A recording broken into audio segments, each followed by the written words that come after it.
हरे कृष्णा, राधे राधे। मेरे प्यारे दोस्तों, आप आ गए हैं अपनी प्यारी सौम्या किशोरी के साथ एक नए कदम और एक नए विचार के साथ।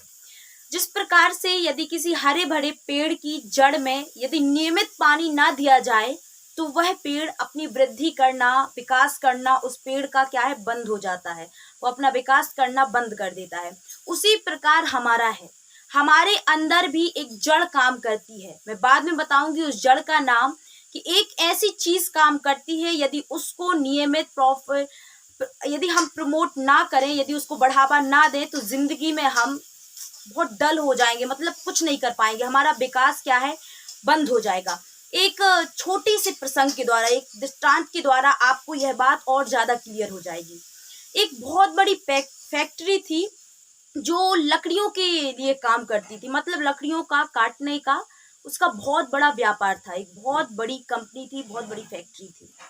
और उस फैक्ट्री के लिए एक टीम काम करती थी जो पेड़ों को काट करके लकड़ियां इकट्ठी करती थी उस कंपनी के लिए। उस पूरी टीम में काम करते थे युवा, पूरा युवा वर्ग काम करता था। लेकिन उनमें से एक वृद्ध को उस टीम में रखा गया था और वो वृद्ध थे रामू काका। कहते हैं कि वो बहुत ज्यादा काम करते थे, युवाओं से भी बहुत ज्यादा काम करते थे, इसलिए उन्हें उस टीम में रखा गया था। एक बार यह बात सब युवाओं को पता थी, लेकिन उन्हें बिलीव नहीं होता था कि हम लोगों से ज्यादा काम ये करते होंगे, ऐसा उनको लगता नहीं था, लेकिन वो इग्नोर करते रहते थे। एक बार क्या हुआ, उसी फैक्ट्री का जो मालिक था उनके कैंप में आया, उस टीम के कैंप में सब युवा थे, बैठे थे। लेकिन उसने डायरेक्टली आकर के सबको कहा कि आप लोग बहुत अच्छा सहयोग दे रहे हैं, लेकिन रामू काका कहाँ है। रामू काका आए, उन्होंने नमस्ते किया कि रामू काका नमस्ते, और बहुत ज्यादा सम्मान दिया रामू काका को। अब जितने युवा थे उन्हें बहुत चिढ़ हो गई कि रामू काका को इतना ज्यादा सम्मान दिया जा रहा है, बल्कि क्यों दिया जा रहा है। फिर उन फैक्ट्री के मालिक ने रामू काका से कहा कि आपका बहुत बहुत धन्यवाद, आप हमारी फैक्ट्री के लिए बहुत ज्यादा लकड़ियां इकट्ठी करके देते हैं, बहुत ज्यादा आपका सहयोग है, जो निरंतर कई वर्षों से आपका सहयोग है, बहुत ज्यादा धन्यवाद। हमें आपसे बहुत इंस्पिरेशन मिलती है, बहुत ज्यादा आप अच्छा काम कर रहे हैं। लेकिन एक युवा था, उसे कुछ बात जची नहीं। उसने डायरेक्टली कहा कि ऐसे कैसे सर, मुझे माफ करना, लेकिन हमसे ज्यादा एक काम नहीं करते। उसने कहा आपको बिलीव नहीं होता, नहीं करते तो आप कोई सॉल्यूशन बताइए, मैं मानने के लिए तैयार हूँ। उस युवा ने कहा ठीक है, तो कल ट्रैक वो कर दीजिए, कंपटीशन, और कंपटीशन रख दीजिए, पता चल जाएगा कि हम लोगों में से ज्यादा काम कौन करता है। फैक्ट्री के मालिक ने कहा ठीक है। कल कंपटीशन रखी गई, पूरी कंपटीशन थी, और कंपटीशन कल हुआ। जैसे ही कंपटीशन स्टार्ट हो गई, कंपटीशन में था कि जो सबसे ज्यादा लकड़ियां इकट्ठी करके लाएगा उसी को इस पूरी टीम का लीडर बना करके दिया जाएगा, और उसकी क्या है, सैलरी भी बढ़ा दी जाएगी। पता चल जाएगा कौन सबसे ज्यादा काम करता है। सभी ने स्टार्ट किया, पूरे दिन भर लगे रहे काम में। सुबह निकल गई, अब दोपहर होने को आई थी, किसी ने भी आराम नहीं किया। लेकिन रामू काका ने काम किया और 1 घंटे के लिए क्या है, आराम करने के लिए चले गए। आराम करके आए, वापस आए, अपने काम में लग गए। अब सबने इकट्ठी लकड़ियां करके रख दी।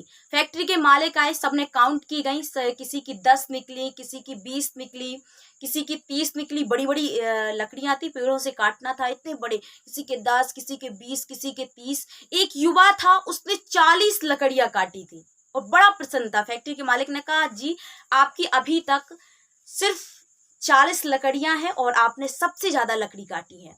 वो युवा बड़ा खुश था कि देखो, मैंने सबसे ज्यादा लकड़ियां काटी हैं। अब बारी थी रामू काका की। रामू काका की लकड़ियां काउंट नहीं हुई थी, और पता चला जब काउंट की गई तो 10 नहीं, 20 नहीं, 30, 40, पूरी 60 लकड़ियां थी।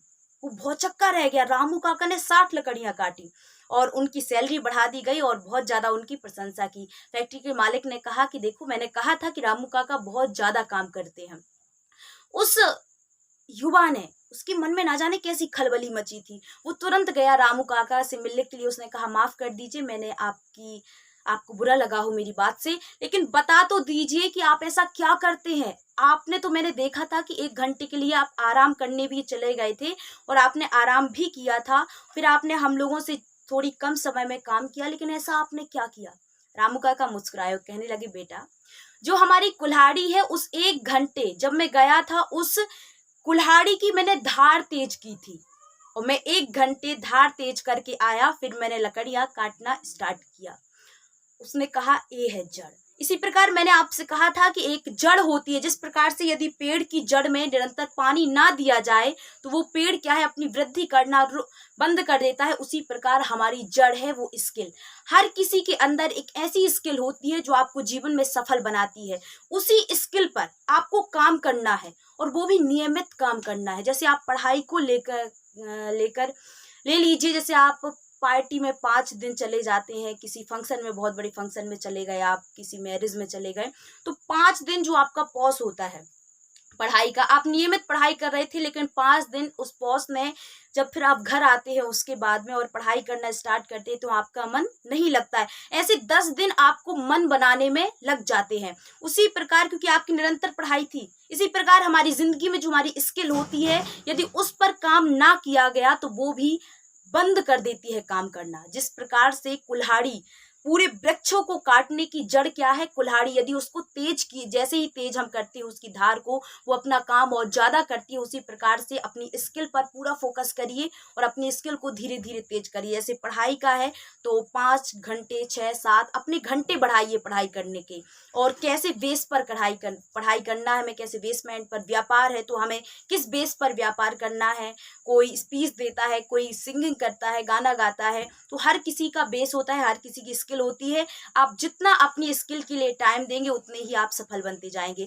और लास्ट में मैं आपसे यही कहूंगी कि हमारे पसीने की हर बूंद को मोती सा चमकाएंगे, और माँ तू सपने बड़े दिखाना, उसे पूरा करके हम दिखाएंगे। हरे कृष्णा, राधे राधे। विचार करना मत भूलिएगा।